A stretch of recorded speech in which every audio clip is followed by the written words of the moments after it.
क्या लेना चाहिए क्या नहीं लेना चाहिए, और बच्चे भटकते हैं। कुछ बच्चे किसी के कहने पे ले लेते हैं, किसी के कहने पे ले लेते हैं। कभी कभी ये होता है कि हम वो विषय नहीं चाहते हुए भी हम ले लेते हैं, तो हम उस विषय के साथ में न्याय नहीं कर पाते।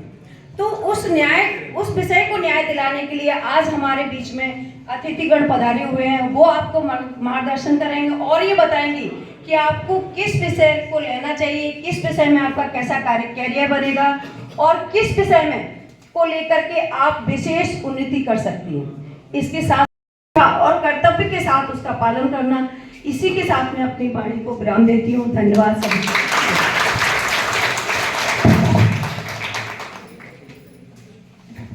जैसा कि कमलेश मैम ने आप सबको बताया कि आज आप सब यहाँ क्यों हैं और हमारे बीच में उपस्थित जितने भी मंचासीन अतिथि हैं वो यहाँ क्यों आए हैं, तो इस लेना है आर्ट्स कॉमर्स क्या लेना है, तो कौन कौन है जो यहाँ बायो लेना चाहता है, हाथ ऊपर कीजिए। बस एक। अच्छा चलिए आवाज नहीं। चलिए कुछ बच्चे नहीं बता रहे हैं कौन कौन बायो लेना चाहता है, पर बायो वाकई एक बहुत अच्छा सब्जेक्ट है पढ़ने के लिए। अगर आप पढ़ें तो हर बार ज़रूरी नहीं है कि मैथ्स ही लें आप, तो मेहनत तो लगती है थोड़ी, बट अगर आप मेहनत कर रहे हैं तो सफलता तो ज़रूर मिलेगी आपको। फिर अगर जैसे हम देखते हैं कि अगर हमने बायो ले लिया तो हमें क्या लगता है कभी कभी कि हम केवल 12th के बाद अगर हमने बायो लिया है सब्जेक्ट तो हम 12th के बाद बायो के बाद केवल नीट कर सकते हैं, जबकि ऐसा नहीं है। नीट भी कर सकते हैं, नीट के अलावा भी बहुत ऑप्शंस हैं मेडिकल फील्ड में ही अकेले। तो नीट अगर हम जैसे करते हैं तो नीट में भी हमें कई बार लगता है कि हम केवल MBBS कर सकते हैं नीट क्वालिफाई करके, तो ये भी नहीं है। नीट क्वालिफाई करके आप MBBS BMS BHMS बहुत सारे ऐसे कोर्सेज हैं जो आप कर सकते हैं।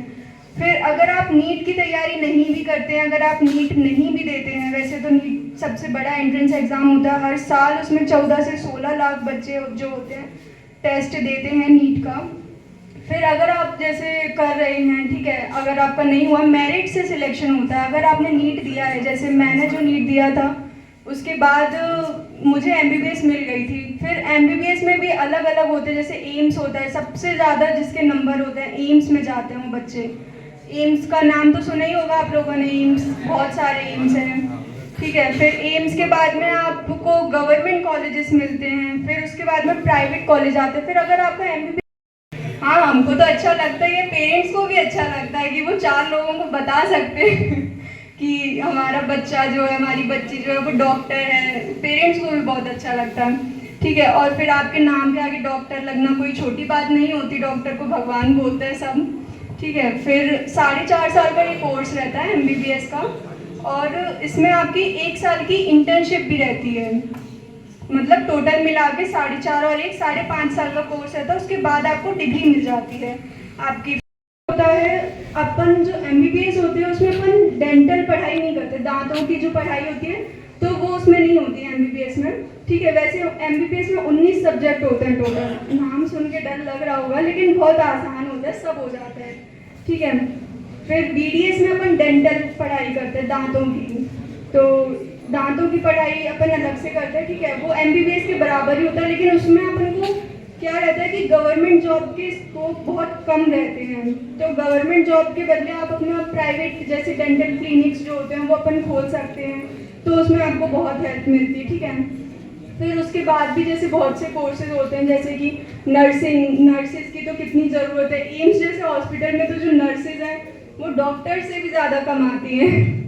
जो नॉर्मल डॉक्टर्स होते हैं इतना ज़्यादा स्कोप रहता है। नर्सेज तो हर जगह ही चाहिए होती हैं, तो वो भी बहुत बड़ा है कि नर्सिंग अगर आप कर रहे हैं तो। फिर नर्सिंग के बाद आप B.Pharma कर सकते हैं, फार्मेसी। अब दवाइयाँ डॉक्टर लिख रहा है, लेकिन दवाइयाँ लिखने के लिए दवाइयाँ होनी भी तो चाहिए, तो जो दवाइयाँ बनाते हैं वो डॉक्टर, मतलब B.Pharma का एक कोर्स होता है फार्मेसी का, तो आप उसमें B.Pharma कोर्स करने के बाद आपको एक लीगल लाइसेंस मिल जाता है कि आप दवाइयाँ बना सकते हैं।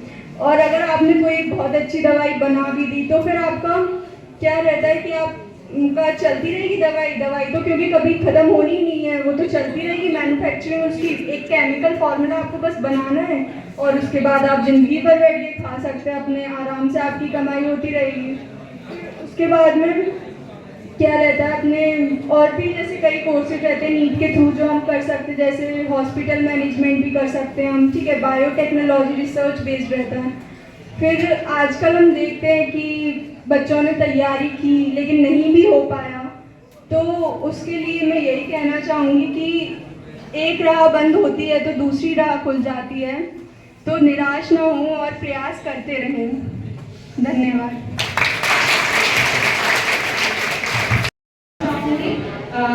ऋतु परिहार मैम को, जो आगे आप जितने भी बच्चे हैं जो मैथ्स स्ट्रीम में अपनी आगे करियर को कंटिन्यू करना चाहते हैं, वो उनके लिए यहाँ पे उद्बोधित करेंगे आपको और बताएंगे